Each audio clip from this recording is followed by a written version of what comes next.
أعوذ بالله من الشيطان الرجيم. بسم الله الرحمن الرحيم. الحمد لله رب العالمين، والصلاة والسلام على أشرف الخلائق أجمعين، سيدنا وسيد الأولين والآخرين، حبيبنا وحبيب إله العالمين، إمام المرسلين وخاتم النبيين، أبي القاسم المصطفى محمد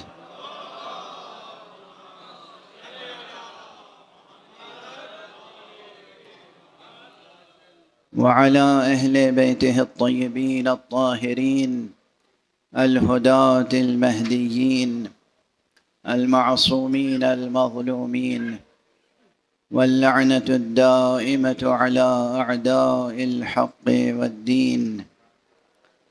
أما بعد، فقد قال الله تعالى عز اسمه في محكم كتابه ومتقن خطابه: بسم الله الرحمن الرحيم، صبغة الله ومن أحسن من الله صبغة ونحن له عابدون. صدق الله العلي العظيم.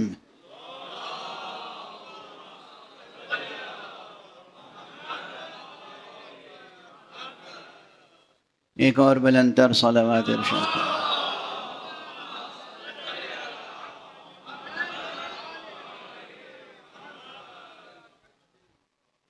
یہ اتفاق ہے کہ گزشتہ 2 شبوں سے مسلسل ایصال ثواب کے عنوان سے مجلسیں ہو رہی ہیں، اور ان مجلسوں میں یہ فقیر اسی آیت کریمہ کی تلاوت کی سعادت حاصل کر رہا ہے۔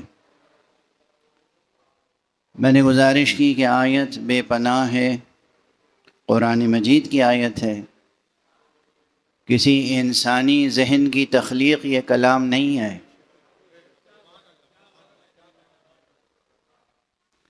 انسانی ذہن اور قلم کی تخلیق جو کلام ہوتا ہے، اس میں بھی نہ جانے کتنی تہیں ہوتی ہیں۔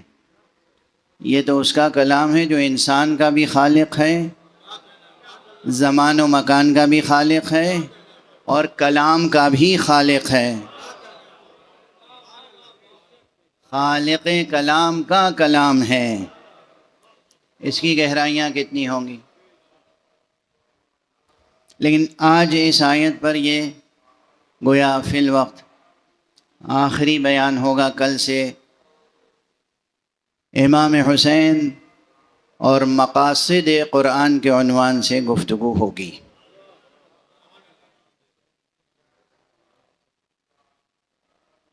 حضرت سید الشہداء امام حسین علیہ السلام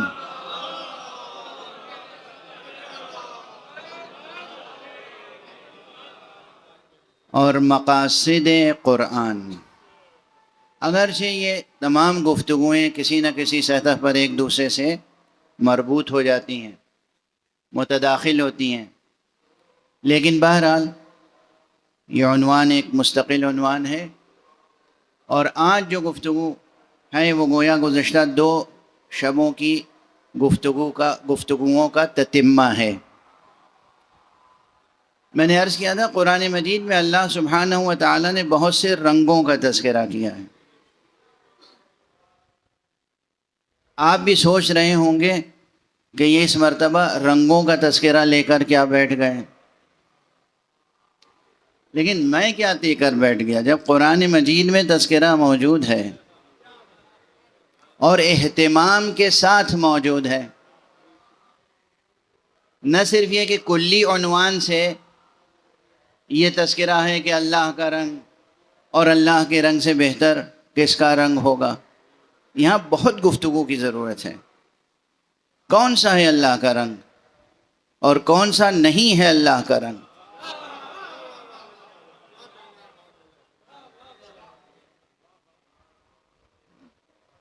گفتگو کا محل ہے یا نہیں؟ اس کی تشریح ضروری ہے یا نہیں؟ قرآنی فقرہ ہے، کیا قیامت کی بلاغت ہے اس میں؟ دنیا کے تمام سمندروں کی گہرائیاں اکٹھا ہو جائیں تب بھی کلام خالق کی گہرائیاں اس سے نہیں اندازہ کیا جا سکتا، اس پہ قیاس نہیں کیا جا سکتا۔ یہ گلاب کا جو رنگ ہے یہ کیا کسی غیر خدا نے خلق کیا ہے؟ اور یہ سرسوں کے جو زرد زرد پھول ہوتے ہیں یہ رنگ کیا کسی اور خدا نے خلق کیا ہے؟ خود گلاب کی کتنی قسمیں ہیں، نسرین کا رنگ، نسترن کا رنگ، گل داؤدی کا رنگ، یہ تمام جتنے رنگ ہیں مختلف ہیں، گل عباسی، گل داؤدی۔ ایک زمانے میں بچوں کے لیے کہہ دوں ایک جملہ، اپنے تعلق سے کچھ کہنا نہیں، ایک زمانے میں جب میں طالب علم تھا تو مجھے یہ شوق پیدا ہوا جنون کی حد تک کہ جتنے قسم کے پھول ہیں میرے صحن میں ہونے چاہیے، تاکہ صرف یہ نہ ہو کہ کتابوں میں پڑھتے ہیں، دیکھیں تو صحیح کہ وہ کیا ہیں، رنگ کیسا ہے، بو کیسی ہے، شکل کیسی ہے، اس کا حجم کیا ہے، اس کی لطافت کیسی ہے، براہ راست تجربہ کروں۔ چنانچہ قمہی میں میرے مکان میں یہاں تک کہ شعروں میں گل نرگس کا بڑا تذکرہ آتا ہے اور اس کی آنکھوں سے تشبیہ دی جاتی ہے۔ اب مجھے جستجو ہوئی کہ گل نرگس تلاش کر کے وہ بھی لائیں اپنے صحن میں رکھیں، یہ سب کیا میں نے۔ یہ اس لیے بھی ذکر کر رہا ہوں کہ بچے یاد رکھیں، اتنا لحاظ کریں کہ اگر کوئی بات میں ممبر سے کہتا ہوں تو بے تحقیق نہیں کہتا ہوں۔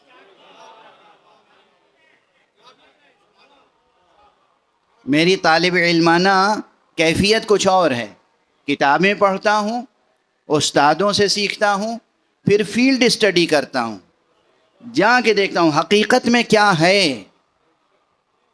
اور ہمارے یہاں یہ 3 مرحلے ہیں: عبارت پڑھنا، عبارت کے اندر جو معانی مفاہیم ہیں استاد سے سیکھنا، اور اس کے بعد خود حقیقت تک پہنچنا۔ اگر یہ ریاضت آپ لوگ سیکھ لیں تو قرآن مجید کی ہر آیت کا وہ لطف حاصل ہوگا کہ جسے آپ لفظوں میں بیان نہ کر سکیں گے، اور ان منازل تک پہنچیں گے۔ اگر آپ نے آیت پڑھی انما ولیکم اللہ ورسولہ تو صرف آیت کی تفسیر پوچھ کے خاموش نہیں ہو جائیں گے جب تک ولی خدا تک پہنچ نہ جائیں۔ صلوات پڑھ دیں محمد والے۔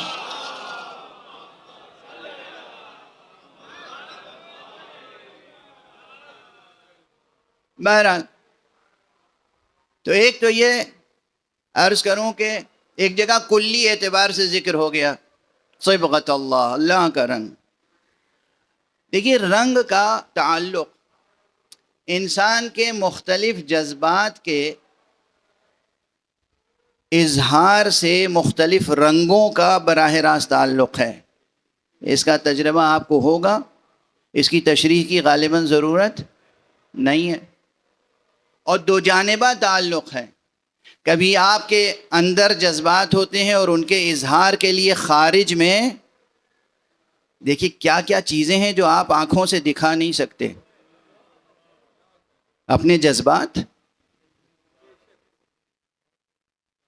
کسی سے محبت ہوتی ہے، ایک جذبہ ہوتا ہے، ہمدردی کا جذبہ ہوتا ہے، کسی کی مدد کرنے کا ایک جذبہ پیدا ہوتا ہے۔ یہ جذبہ دکھا سکتے ہیں کسی کو؟ آپ کے دل میں ہے، آپ کے وجود میں ہے، آپ کے نفس میں ہے، آپ کے سینے میں ہے، آپ دکھا نہیں سکتے۔ اور جب چیز ایسی ہو جو ان آنکھوں سے دکھائی نہ دیتی ہو، دیکھی نہ جا سکتی ہو، تو ضروری ہوتا ہے کہ ایسی چیزوں کا وسیلہ اختیار کیا جائے، ذریعہ اختیار کیا جائے، مظاہر اختیار کیے جائیں کہ وہ چیز قابل رؤیت ہو جائے۔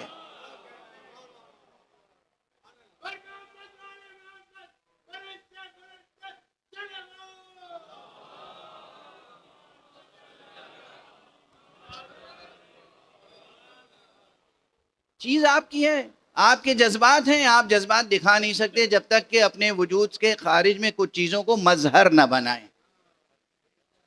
مظہر احساسات آپ کے ہیں، ان احساسات میں کتنی شدت ہے یا کتنی لطافت ہے، اس کا آپ کسی کو آنکھوں سے نہیں دکھا سکتے.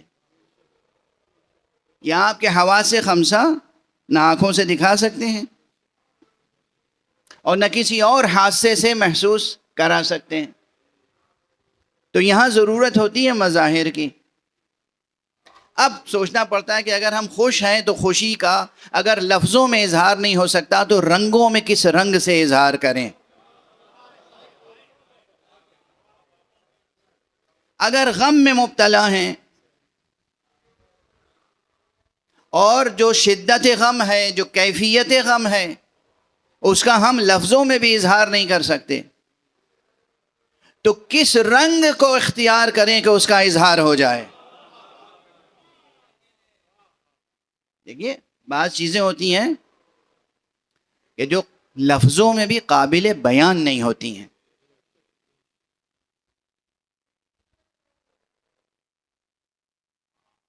دو لفظیں ہیں، دو لفظوں کی ایک انگریزی ترکیب ہے جو میرے دل دماغ پہ چھائی ہوئی ہے ایک عرصے سے. جیسے اردو میں حضرت میر انیس علیہ الرحمہ اور حضرت مرزا دبیر پائے کے مرثیہ گو گزرے، اور بہت سے مرثیہ گو گزرے.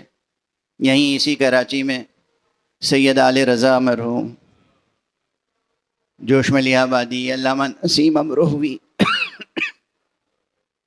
اور بہت سے مرثیہ گو ہیں. خدا ان سب کے درجات بلند فرمائے.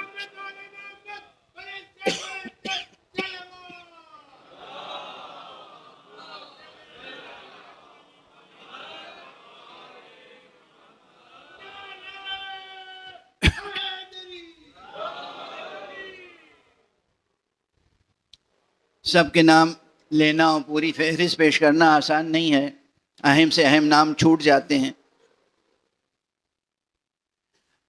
یہ دنیا کے بڑے شعراء میں انہیں سمجھتا ہوں،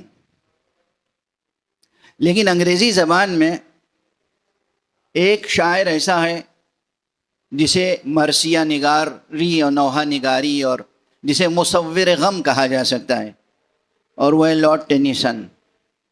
اس کی ایک ترکیب ہے جس میں اس نے کہا ہے کہ ان آرٹیکولیبل گریف، وہ غم جو لفظوں میں بھی کسی طرح ادا نہ ہو سکے، بیان نہ ہو سکے. یہ ترکیب اس وقت ذہن میں آئی تھی جب خبر ملی تھی رہبر شہید کی شہادت کی. اتنا بڑا غم تھا کہ جسے لفظوں میں بیان نہیں کیا جا سکتا. تو بعض چیزیں ہوتی ہیں جو بیان نہیں کر سکتے کسی نہ کسی صورت سے، لیکن بیان بھی کرنا ہے. تو کن کن چیزوں کا وسیلہ لے سکتے ہیں؟ رنگ. بہت سی چیزیں جو لفظوں میں بیان نہیں ہو سکتی وہ صرف آپ کے چہرے کے رنگ کے تغیر سے بیان ہو جاتی ہے. اور ہمارے یہاں اس لیے اپنے جذبات پہ بھی قابو رکھنا چاہیے، زبان پہ بھی قابو رکھنا چاہیے، اور اپنے چہرے کے رنگ کو بھی اپنے اختیار میں رکھنے کی ریاضت کرنا چاہیے. میں جوانوں کو کس مشکل منزل پہ لے آتا ہوں. کیسی ریاضت چاہیے؟ ریاضت اپنے نفس پر اتنا قابو ہو کہ جہاں جس چیز کا اظہار ہو سکتا ہو، جائز ہو، وہیں اس کا اظہار ہو، اور جہاں جس چیز کا اظہار نہیں کرنا ہے وہاں نہ زبان سے اظہار ہو نہ رنگ رخ سے اظہار ہو. اگر نفس پر یہ قدرت حاصل ہے تو انسان ایک مرد عابد کہلاتا ہے. عبادت کی منزل اور عبودیت کی منزل و کمال کوئی معمولی نہیں ہے.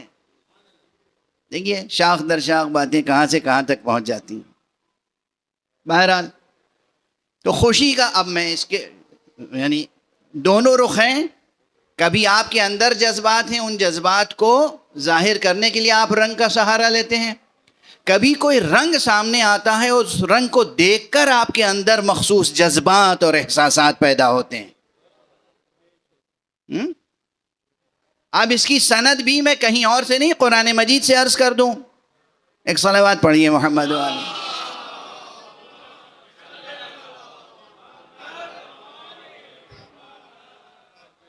سورہ بقرہ ہی میں قوم یہود کا وہ مکالمہ کہ جو جناب موسیٰ سے ہے، اللہ کی طرف سے حکم ہوا کہ ان سے کہیے کہ ایک گائے ذبح کریں، اور کیا کیا ضد کی ہے اور کیا کیا سوالات کیے ہیں. اس میں ایک سوال یہ بھی ہے کہ قالوا ادع لنا ربک یبین لنا ما لونها. اے کلیم خدا، اے نبی خدا، آپ اپنے رب سے دعا کیجئے وہ بتائیں مجھے، بیان کرے خدا، یبین لنا ما لونها، کہ اس گائے کا رنگ کیا ہوگا. تو آپ نے فرمایا کہ اللہ فرماتا ہے کہ انہا بقرۃ صفراء فاقع لونها تسر الناظرین. وہ ایسی گائے ہے کہ جو زرد رنگ کی ہے، وہ رنگ بھی شوخ ہے، اور ایسا شوخ ہے کہ جسے دیکھ کے دلوں میں مسرت پیدا ہوتی ہے. اب یہ لفظیں میری نہیں ہیں، یہ قرآن مجید کی لفظیں ہیں. خدا فرما رہا ہے انہا بقرۃ صفراء فاقع لونها تسر الناظرین. اس کا رنگ جو ہے وہ دیکھنے والوں کے دل کو خوشی عطا کرتا ہے. تو آپ کو سند مل گئی کہ یہ رنگ کا اثر بھی ہوتا ہے آپ پر، اور آپ اپنے تاثرات کا اظہار بھی رنگوں سے کرتے ہیں.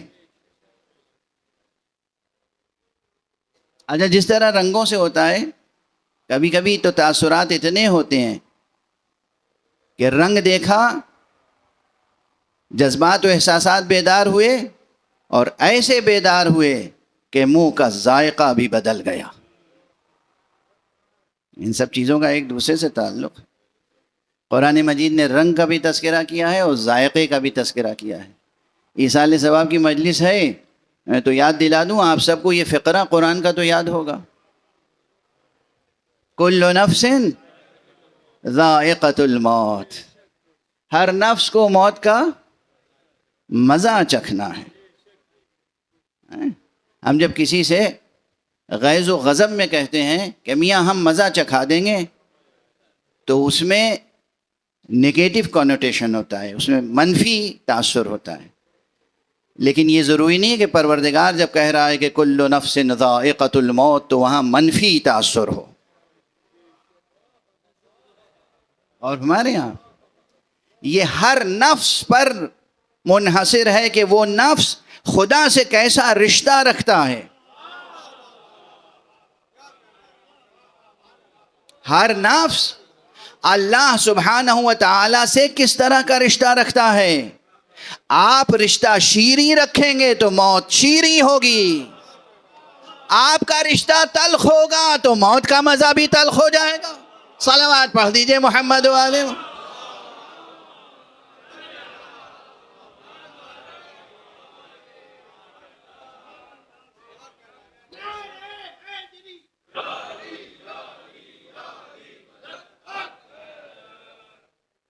نہیں، آپ نے اپنا رشتہ خدا سے کیسا بنا کے رکھا ہے تو موت کا مزہ بھی ویسے ہی ہوگا. اچھا، اتفاق آ گئی یہ بات تو ذکر کر کے آگے بڑھوں کہ یہ فقرہ کل نفس ذائقۃ الموت یہ قرآن مجید میں 3 مرتبہ آیا ہے، اور تینوں مرتبہ اس کے بعد جو عبارت ہے وہ قابل غور ہے. مثلا یہ کہ سورہ مبارکہ عنکبوت میں یہ ہے کہ کل نفس ذائقۃ الموت ثم الینا ترجعون. بس آیت تمام ہو گئی. ہر نفس کو موت کا مزہ چکھنا ہے، اور پھر اس کے بعد تم ہمارے پاس پلٹ کر آؤ گے. آپ سمجھتے ہیں کہ یہ کوئی سادہ سا مضمون ہے؟ اس پوری عبارت میں سب سے زیادہ غور طلب کون سا فقرہ ہے، کون سا کلمہ ہے، کون سا لفظ ہے؟ وقت کے دامن میں گنجائش نہیں ہے، اور آج میرے ذہن میں مضامین چلے آ رہے ہیں. کل نفس ذائقۃ الموت، ہر لفظ اس کا اہم ہے آیت کا، لیکن سب سے کلیدی لفظ کیا ہے جو ہمارے اور آپ کے لیے اس وقت میں جس کی طرف ثم الینا ترجعون. لوگ خود موت کو سمجھتے ہیں کہ یہ رجوع ہے خدا کی طرف. کہہ رہے کل نفس ذائقۃ الموت، تم میں سے ہر ایک کو موت کا مزہ چکھنا ہے، اور پھر اس کے بعد تمہیں اللہ کی طرف پلٹ کے جانا ہے. یہ اور پھر کیوں آیا، ثم کیوں آیا؟ میم، اور میم پہ ایک تشدید ہے. یہ دو حرف کا کلمہ یہ کیوں آ گیا؟ اس کے کیا معنی ہے؟ اس میں کتنی معنویت ہے؟ اس میں زمان اور مکان کی تفسیر اور لا زمانیت اور لا مکانیت کے مقام تک پہنچنے کی تعبیر کیا چھپی ہوئی ہے؟ آپ سمجھتے ہیں آسان ہے قرآن کا ترجمہ اور تفسیر؟ بھئی یہ دنیا جو ہے یہ زمانی و مکانی دنیا ہے. موت کے بعد آپ سمجھتے ہیں کہ زمان و مکان سے آزاد ہو گئے. یہ ثم جو آیا ہے، ثم تراخی کے لیے آتا ہے، عطف اور تراخی، یعنی کوئی کام ہو گیا اور دوسرا کام اب اس کے بعد ہونا ہے. بعدیت کا مفہوم موجود ہے. پہلی مجلس اگر مدینۃ العلم کی یاد ہو تو میں نے عرض کیا تھا مولا علی نے فرمایا ہے میں ہر مومن اور منافق کو نظر آؤں گا اس کے مرنے سے پہلے. خدا فرما رہا ہے کہ ہر نفس کو موت کا مزہ چکھنا ہے اور اس کے بعد خدا تک پہنچنا ہے. پہلے علی سے ملو گے، اس کے بعد خدا سے.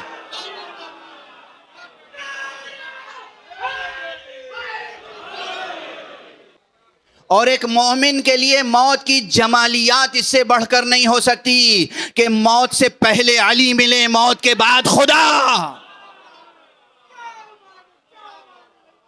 صلوات پڑھ دیں محمد و آلہ.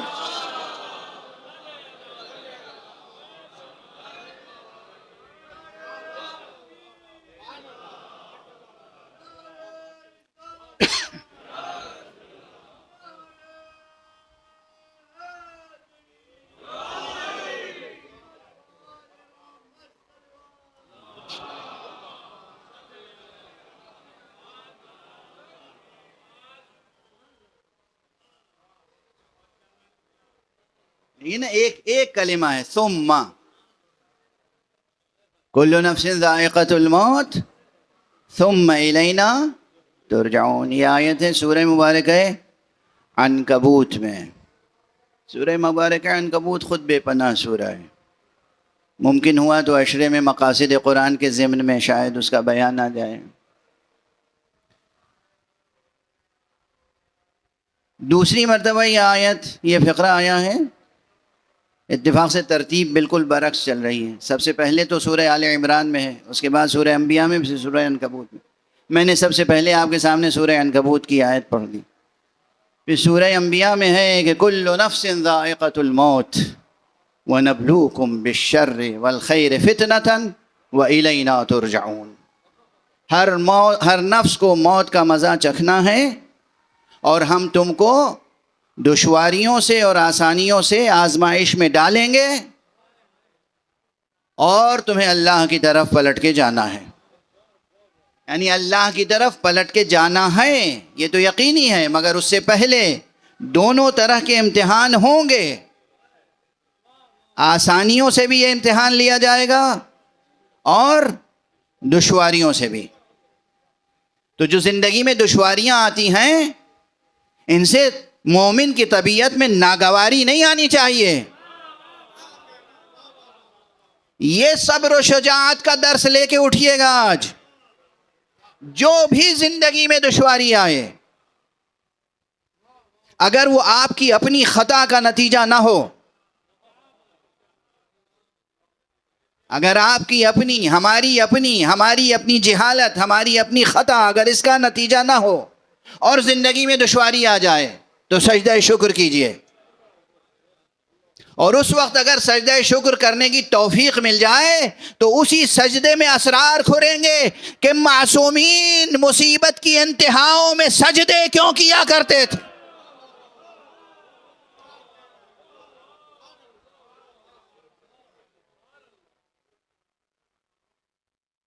تمام معصومین.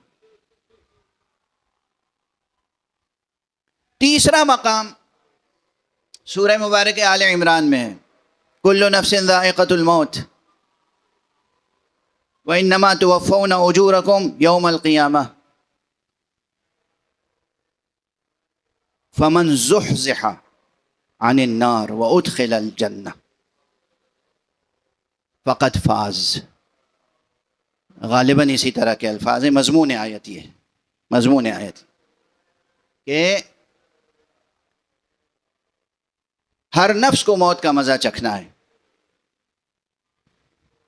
اور تم اپنا پورا پورا اجر روز قیامت پاؤ گے. توفون اجورکم یوم القیامہ، قیامت کے دن. اور تم میں سے زحزحہ کلمہ طور مجہول میں ہے، پیسیو وائس میں ہے. طور معروف میں ہوتا، ایکٹیو وائس میں ہوتا تو ہوتا زحزحہ. یہ ہے زحزحہ. جو اس دن جہنم سے بچا لیا جائے اور جنت میں داخل کر دیا جائے. ادخلا یہاں بھی طور مجہول، سمجھو کہ وہ کامیاب ہو گیا. فقط فاز، وہ کامیاب ہوا. غور کرنے والا ذہن سوچے گا کہ طور مجہول یہاں استعمال کیوں ہوا. اس کے معنی یہ ہے کہ اس کائنات میں کوئی ایسا نہیں ہے جو اپنے بل پر، اپنے دم پر، اپنے حسن عمل کے صلے میں جنت میں داخل ہونے کے لائق ہو جائے یا جہنم کی آگ میں داخل ہونے سے بچ جائے جب تک کہ لطف الہی شامل حال نہ ہو.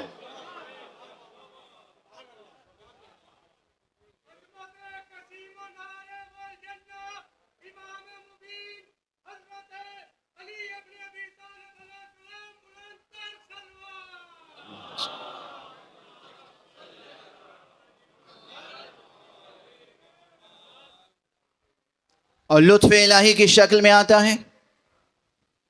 آپ کسی سے لطف سے پیش آتے ہیں تو لطف تو اندر غیب ہے. ابھی گفتگو ہو رہی تھی، آپ اپنے جذبات دکھا سکتے ہیں کسی کو جب تک کہ کوئی مظہر نہ ہو. توجہ ہے. آپ کسی سے محبت کرتے ہیں تو جب ملتے ہیں تو کیا کرتے ہیں؟ گلدستہ پیش کرتے ہیں. کسی سے بہت زیادہ محبت کرتے ہیں تو گلدستے کے علاوہ آپ اپنے عزیز و اقربا سے بھی اس کا تعارف کراتے ہیں. آپ کسی کے ساتھ لطف سے پیش آتے ہیں تو کچھ اسے ہدیہ دیتے ہیں. آپ کسی سے محبت کرتے ہیں تو اس کو اس کی مشکلوں میں جا کے مدد کرتے ہیں. اللہ خود نظر نہیں آتا اور نظر نہیں آ سکتا. اللہ ان آنکھوں سے نظر نہیں آ سکتا. آپ تو نظر آتے ہیں، آپ کو دیکھا جاتا ہے، تولا جاتا ہے، پرکھا جاتا ہے، آپریٹ کیا جاتا ہے، کاٹا جاتا ہے، جوڑا جاتا ہے. آپ کے ساتھ تو سب کچھ ہوتا ہے. آپ کے جذبات نظر نہیں آ سکتے. وہ ذات باری تعالی جو مجرد ہے، ایبسٹریکٹ ریئلٹی ہے، غیب الغیب ہے، وہ ان آنکھوں سے نظر نہیں آ سکتی. تو اس کا لطف، اس کا کرم، اس کی عنایت، اس کے صفات کہاں ان آنکھوں سے نظر آ سکتے ہیں؟ اب اگر اس کا لطف نظر آئے گا اور اس نے وعدہ کیا ہے کہ ہم اپنے لطف سے تمہیں جنت میں داخل کریں گے یا جہنم سے بچائیں گے، تو یقیناً وہ لطف یا محمد کی شفاعت کی شکل میں آئے یا علی اور آل علی کی شفاعت کی شکل میں سامنے آئے. صلوات پڑھیں محمد و آلہ.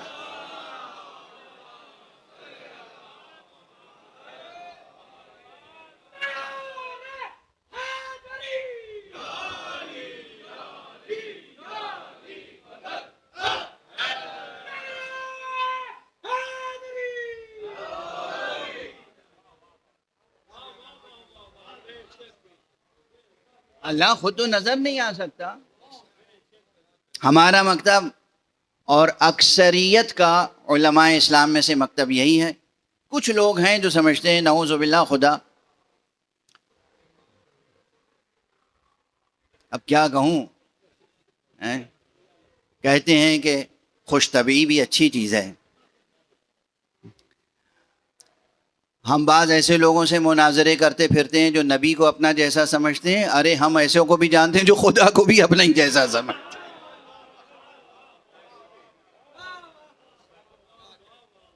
اور اسی لیے غالباً اردو کے ایک مفکر شاعر وہ بہت عظیم المرتبہ شاعر جن کے مرثیے بھی بہت بلند پایا ہیں، علامہ جمیل مظہری مرحوم و مغفور کا یہ مطلع بہت بہت فکر انگیز ہے کہ صفات بخشے، مکان بخشے، جگہ جگہ ایک حرم بنایا.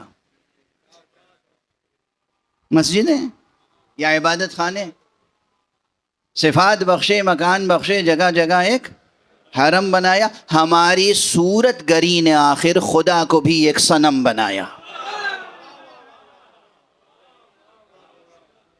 اللہ کے اسماء و صفات کی ایسی تفسیریں لکھی گئیں اور بیان کی گئیں کہ اللہ جو ہے وہ، اور بعض حضرات تو باقاعدہ بحث کرتے ہیں کہ نہیں اللہ ہم ہی جیسا ہے، اس کا چہرہ ہے ماشاءاللہ خوبصورت، نہایت حسین سراہی دار، چاندی کی طرح چمکتی ہوئی گردن ہے، سینہ ہے، پورا پورا پورا خاکہ اللہ تعالیٰ کا لکھا ہے لوگوں نے اپنی کتاب میں. کرسی پہ تشریف فرما ہے، کرسی سے اترتا ہے اور کرسی پہ چڑھتا ہے. یہ سب کتابوں میں. وہ ایک تھوڑے سے لوگ ہیں جنہیں ہم کہتے ہیں مجسمہ، اللہ کو جسم عطا کرنے والے. ہم منزہہ میں سے ہیں، یعنی ہم تنزیہ کرتے ہیں. اللہ منزہ ہے، ہم تنزیہ کرتے ہیں. وہ جسم و جسمانیات، مادہ و مادیات، زمان و زمانیات، مکان و مکانیات سے مبرہ اور منزہ ہے. ہر وہ صفت اور خصوصیت جو مخلوق میں پائی جاتی ہے، خدا اس صفت و خصوصیت سے بے نیاز ہے. اور اسی لیے یہیں ایک جملہ کہہ دوں، پھر آئے گا یہ انشاءاللہ کسی بیان میں تفصیل سے، کہ یہ لوگ خدا کو بھی ایک زمانی اور مکانی حقیقت سمجھتے ہیں، اس کو زمان و مکان دیتے ہیں. مکان بطور خاص مکان، عرش و کرسی الہی کا ایک مکانی تصور ہے ان کے پاس. میں کہتا ہوں یہ بتائیے مکان کا خالق کون ہے؟ جوان ذہانتوں کے لیے بس ایک جملے میں پوری بحث میں نے سمیٹ دی. خالق کون ہے مکان کا؟ خالق کون ہے زمان کا؟ زمان کا خالق اللہ ہے اور مکان کا خالق بھی اللہ ہے. تو اللہ پہلے ہوگا، زمان و مکان بعد میں ہوگا نا.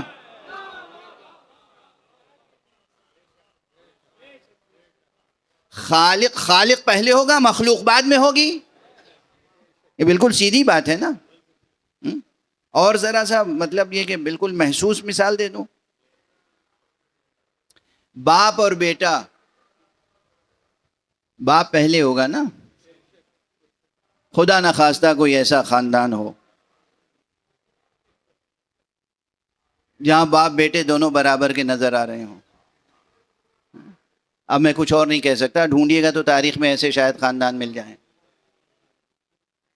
تھے ایسے لئیم لوگ، شقی لوگ، منحوس لوگ، نجس لوگ، مشرک، کافر، منافق. اب اتنی باتیں ایسی کہہ دی سخت تلخ کہ آپ بھولیں گے نہیں. اور میں بعض باتیں اسی لیے کہتا ہوں کہ بھولیں نہیں. باپ پہلے ہوگا، بیٹا بعد میں ہوگا. یہ ممکن ہی نہیں ہے کہ صاحب آپ کہاں رہتے ہیں؟ میں اپنے گھر میں رہتا ہوں اپنے بیٹے کے ساتھ. یہ تب ہے نا. اب اچھا، بیٹے کی ولادت سے پہلے کہاں رہتے تھے؟ میں بیٹے کے ساتھ رہتا تھا. یہ ممکن ہے؟ نہیں ممکن. اللہ ہے مکان کا خالق، اللہ ہے زمان کا خالق. دیکھیے علم کلام کی بحث اتنی سادہ اور آسان کر کے آپ کے سامنے رکھ دی میں نے کہ جو مکتب نہ گیا ہو، مدرسے نہ گیا ہو، وہ بھی سمجھ جائے گا. تو اللہ کو کسی بھی مکان میں محدود سمجھنا اور زمان میں محدود سمجھنا ممکن نہیں ہے. اپنی عقل کا مذاق اڑانا ہے.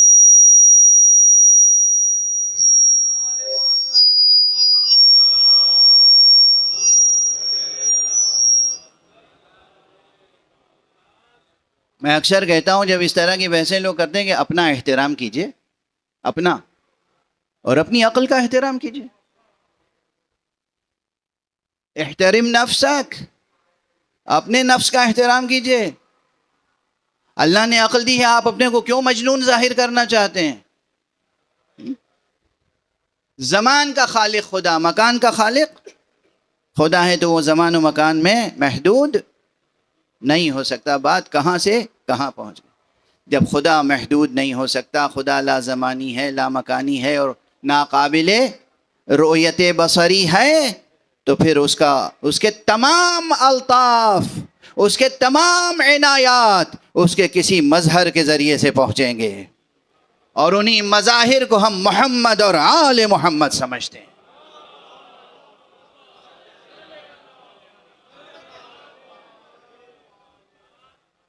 ان کو مظہر حق سمجھنا توحید حق صمدی کا اعتراف ہے، نہ کہ شرک.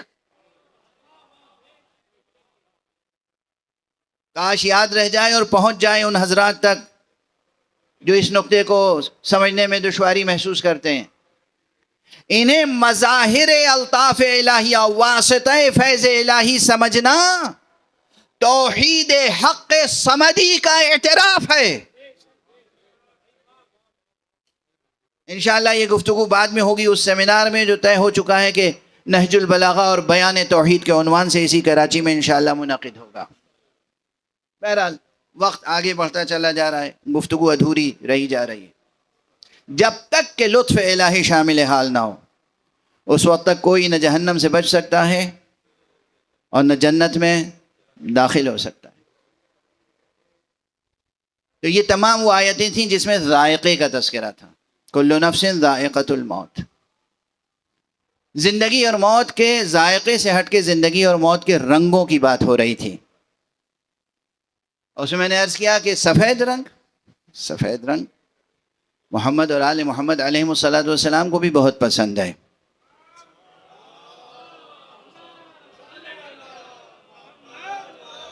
سفید رنگ سچائی، صداقت، پاک دامنی اس کی علامت ہے، اور اسی لیے عموماً سفید رنگ مستحب ہے.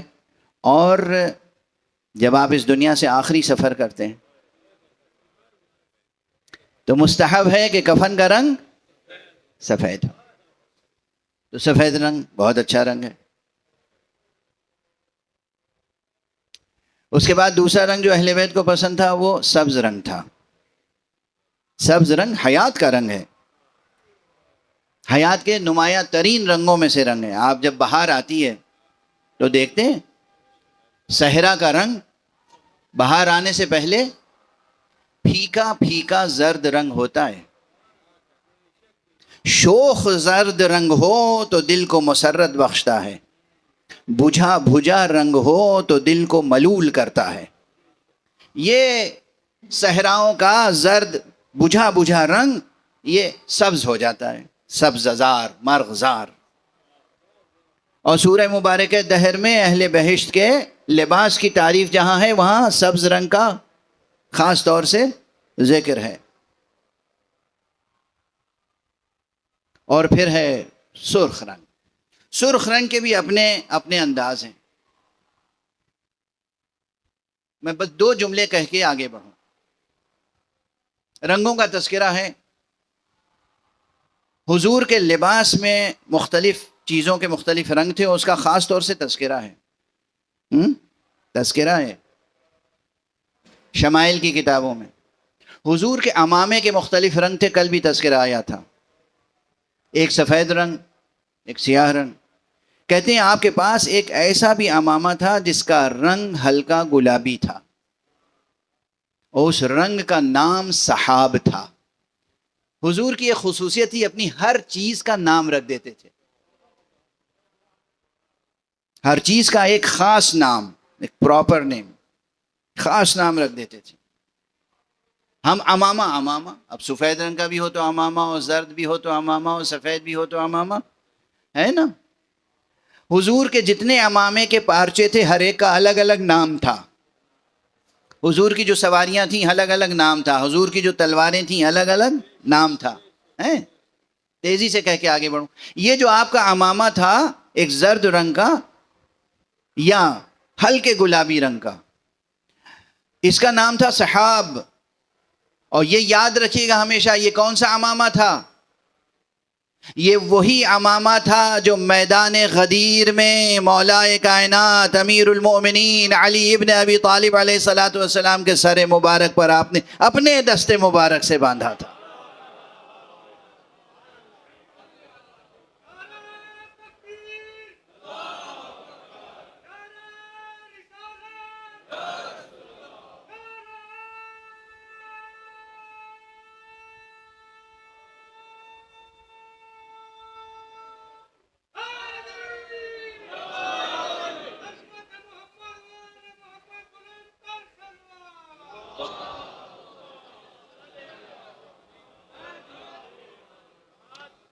وقت تیزی سے گزرتا چلا جا رہا ہے اور بہت سی چیزیں ذہن میں آ رہی ہیں اور یہ طے کرنا مشکل ہو رہا ہے کیا عرض کروں اور کیا چھوڑ دوں۔ ایک روایت ہے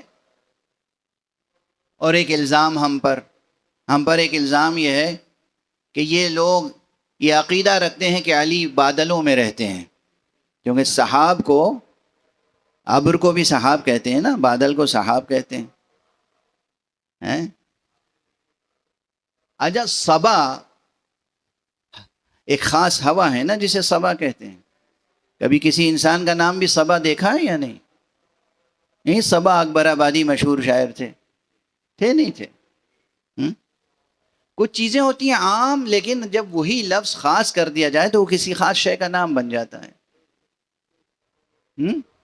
ہم نہیں کہتے کہ علی بادلوں میں رہتے ہیں،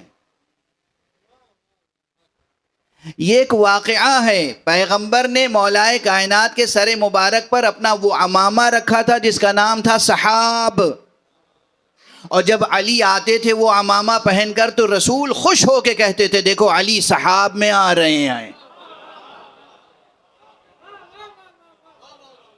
علی سحاب میں آ رہے ہیں، یعنی علی وہ عمامہ پہن کے آ رہے ہیں جو میں نے عطا کیا ہے۔ اس کا یہ ترجمہ نہ کیجیے گا کہ علی بادل میں آ رہے ہیں۔ ویسے اگر گھرے ہوئے بادلوں میں دم گھٹنے لگے تو علی کو پکارو، وہاں بھی علی آ جائیں گے۔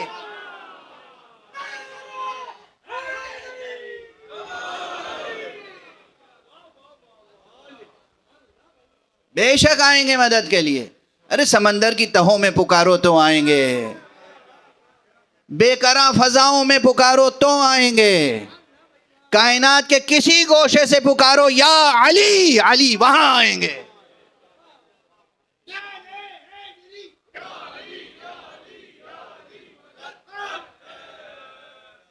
مگر یہ جو روایت ہے اس میں معنی سمجھ لیجئے، خود رسول فخر سے کہتے تھے، مسرت سے، خوشی سے، دیکھو علی صحاب میں آ رہے ہیں۔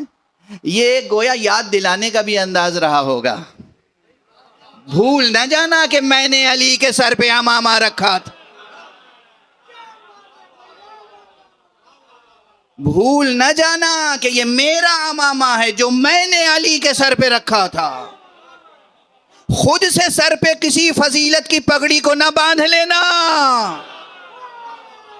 میری عطا کو یاد رکھنا، دیکھو علی صحاب میں آ رہے ہیں۔ صلوات پڑھ دیں۔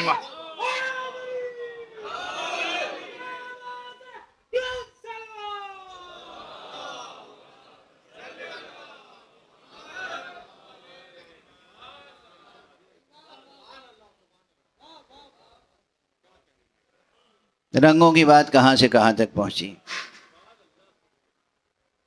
آپ اہل ولائیں، ایک جملے میں طبیعتیں منقلب ہوں گی۔ عمامے کا گلابی رنگ تھا جسے دیکھ کے رسول خوش ہوتے تھے، اور یہ صحیح السند حدیثیں ہیں جو میں جن کی طرف اشارہ کر رہا ہوں۔ حضور کو جبرائیل نے لا کے ایک مٹھی خاک عطا کی تھی جس کا رنگ سرخ تھا، جسے دیکھ کے رسول بے پناہ گریہ کیا کرتے تھے۔ اس مجلس تمام ہو گئی۔ شرم کریں، غیرت سے کام لیں، اپنی عقل کا احترام کریں، اپنے نفس کا احترام کریں، انسانیت کا اور اسلامیت کا احترام کریں۔ ہمیں حسین پر گریہ کرنے سے روکتے ہیں؟ ہم سے آقا حسین پر گریہ کرنے کا جواز پوچھتے ہیں، ہم سے سندیں مانگتے ہیں. ایک مجموعہ ہے احادیث کا، پورا مجموعہ جو صحیح السند حدیثیں ہیں، اور جن میں بعض حدیثوں کی سندوں میں جہاں کوئی ایک ایسا راوی ہے کہ جس کے بارے میں اقوال مختلف ہیں، ان حدیثوں کی پشت پناہی کے لیے، ان کی تائید کے لیے دوسرے شواہد موجود ہیں. اور ان حدیثوں کو کس نے صحیح لکھا ہے یہ میں بتا دوں. پہلے 20ویں صدی میں ایک ایسے عالم گزرے ہیں عالم اسلام میں، امت اسلامیہ میں، کہ جن کو کہا جاتا تھا کہ یہ امیر المؤمنین فی الحدیث ہیں. علم حدیث میں یہ امیر المؤمنین ہے، یعنی ان کا اتنا بڑا مرتبہ ہے. علامہ البانی، محدث البانی، مشہور نام. اور یہ القاب کئی حضرات کو پہلے بھی دیا جا چکا، ابن حجر عسقلانی اور دوسرے. تو خود ابن حجر عسقلانی شرح صحیح بخاری میں حافظ نیشاپوری، یعنی حاکم، حافظ حاکم نیشاپوری، انہوں نے مستدرک کسے کہتے ہیں معلوم ہے؟ مستدرک کے معنی یہ ہے کہ صحیح بخاری اور صحیح مسلم کا تکملہ ہے وہ. یعنی صحیح مسلم اور صحیح بخاری کے مصنفین و مؤلفین نے جو انتخاب کا معیار مقرر کیا تھا، اسی معیار پر جو حدیثیں صحیح ہیں اور اس کتاب میں نہیں آ سکیں اس کو جمع کیا گیا تھا. وہ ہے مستدرک حاکم نیشاپوری. حاکم نیشاپوری نے کہا صحیح ہے، محدث البانی نے کہا صحیح ہے، حافظ ابن حجر عسقلانی نے کہا صحیح ہے. یہ تین ہی نام کافی ہیں، اور اس کے علاوہ نہ جانے کتنے ہیں جو کہتے ہیں صحیح ہے. کیا صحیح ہے؟ بس اب اس سے زیادہ علمی بحث کرنی ہو مکتب و مدرسے و کتب خانے میں جائیے گا. اب تو ہمیں گریہ کرنا ہے. کیا صحیح ہے؟ ایک روایت تو جناب ام سلمہ سے ہے، اور ایک روایت جناب امیر المومنین سے، خود علی علیہ السلام فرماتے ہیں دخلت ذات یوم علی رسول اللہ صلی اللہ علیہ وآلہ. میں ایک دن رسول کی خدمت میں بارگاہ نبوی میں پہنچا تو دیکھا کہ آپ کی آنکھوں سے آنسو جاری ہیں، بے پناہ آنسو. عیناہ تفیضان، ان کی دونوں آنکھوں سے آنسو جاری تھے، ابل رہے تھے آنسو، گویا ریش مبارک تر تھی. تو میں نے پوچھا یا رسول اللہ، آپ کو کسی نے اذیت پہنچائی، کسی نے غضبناک کیا ہے آپ کو؟ کہا نہیں، ابھی میرے پاس سے جبرائیل اٹھ کے گئے، اور جبرائیل نے یہ بتایا کہ میرا بیٹا حسین فرات کے ساحل پر قتل کیا جائے گا. ابھی حسین قتل نہیں ہوئے ہیں. رسول قتل حسین کا ذکر جبرائیل کی زبان سے سن کر گریہ فرما رہے ہیں. وہ بھی کتنا گریہ؟ کہتے ہیں ہمارے دل میں غم ہے، آپ کو کیا معلوم؟ نہیں، دل میں غم ہونا کافی نہیں ہے، آنکھوں سے آنسوؤں کا جاری ہونا لازمی ہے. اگر سنت رسول پہ عمل کرنا ہے، اگر سیرت رسول پہ عمل کرنا ہے، اگر مودت رسول کا حق ادا کرنا ہے، اگر قرآن مجید پر عمل کرنا ہے، آنکھوں سے اشک جاری ہوں اور بے پناہ جاری ہوں. عیناہ تفیضان، رسول کی آنکھیں ابل رہی تھیں، آنسو ابل رہے تھے، جاری تھے آنسو. آپ نے فرمایا ابھی جبرائیل گئے ہیں میرے پاس سے، اور وہ یہ خبر دے رہے تھے کہ میرا حسین فرات کے ساحل پر قتل کیا جائے گا. اور خود یہ حدیث کا فقرہ ہے. فرمایا کہ اور پوچھا مجھ سے جبرائیل نے کہ کیا آپ مقتل حسین کی خاک کو دیکھنا چاہیں گے؟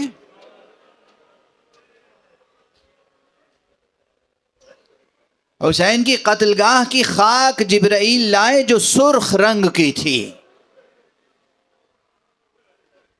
اور جب سے میں نے اس خاک کا استشمام کیا ہے، اس کی خوشبو سونگھی ہے، دل بے قرار ہے. یہ ہے رسول. خاک کربلا میں ایک خاص خوشبو ہے. یہ روایت امیر المومنین سے ہے، اور جناب ام سلمہ سے جو روایت ہے بس اس پر گفتگو تمام کر دوں گا. جناب ام سلمہ فرماتی ہیں یہ ہے حضور کا رونا. عزادارو، محرم کا چاند آج نمودار ہو چکا ہے.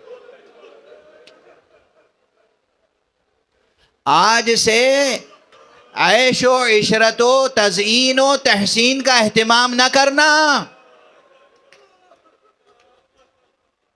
بھئی یہ کیفیت رہے کہ دنیا دیکھ کے سمجھ جائے یہ وہ ہیں جو رسول کو پرسہ دینے والے ہیں، یہ وہ ہیں جو رسول کے غم میں شرکت کرنے والے ہیں. یہ کیفیت رہے. اور رسول نے کیسے کیسے غم منایا ہے بس گفتگو تمام. نہ جانے کتنے ہمارے رسموں پر اعتراض کرنے والے اعتراض کرتے ہیں. ارے یہ بتاؤ اس روایت کو ذرا سن لو، صحیح السند ہے یہ روایت، ائمہ حدیث نے صحیح قرار دی ہے. ام سلمہ فرماتی ہیں کہ میں نے رسول اللہ کو خواب میں دیکھا، کسی اور نے نہیں. زوجہ پیغمبر، شریک حیات پیغمبر ام سلمہ نے کہا میں نے رسول اللہ کو خواب میں دیکھا، آپ کی زلفوں پر اور ریش مبارک پر خاک تھی.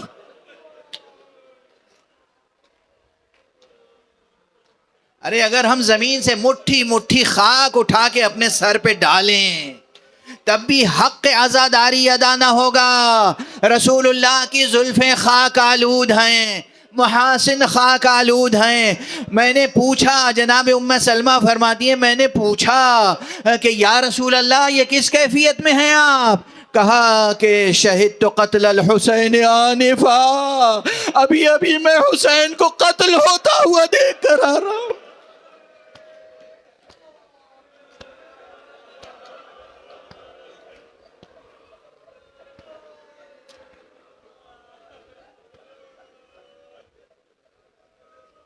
ابھی میں نے حسین کو مقتل میں دیکھا ہے.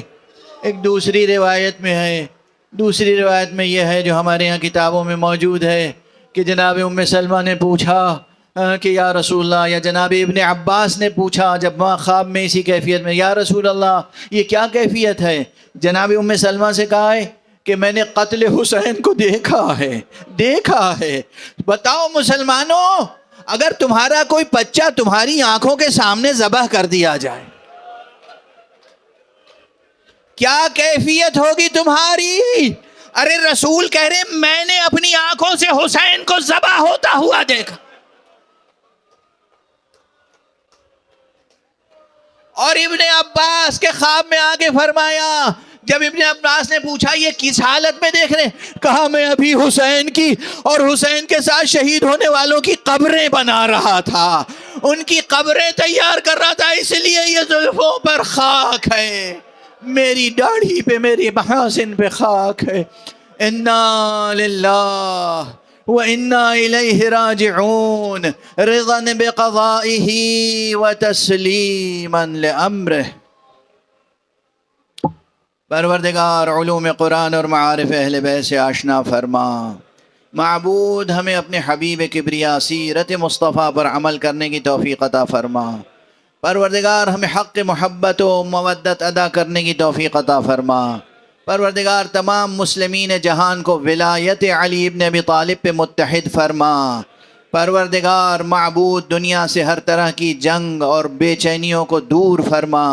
پروردگار ہمارے تمام معاشروں سے غربت کو اور جہالت کو مٹا دے. پروردگار رہبر شہید کے درجات کو بلند فرما. پروردگار رہبر فعلی رہبر زندہ سید مجتبی خامنئی کو اپنے حفظ و امان میں رکھ. پروردگار اپنے ولی آخر کو اذن ظہور عطا فرما اور ان کے ہاتھوں سے اپنی رحمت و رافت و عدالت کا پرچم لہرا دے.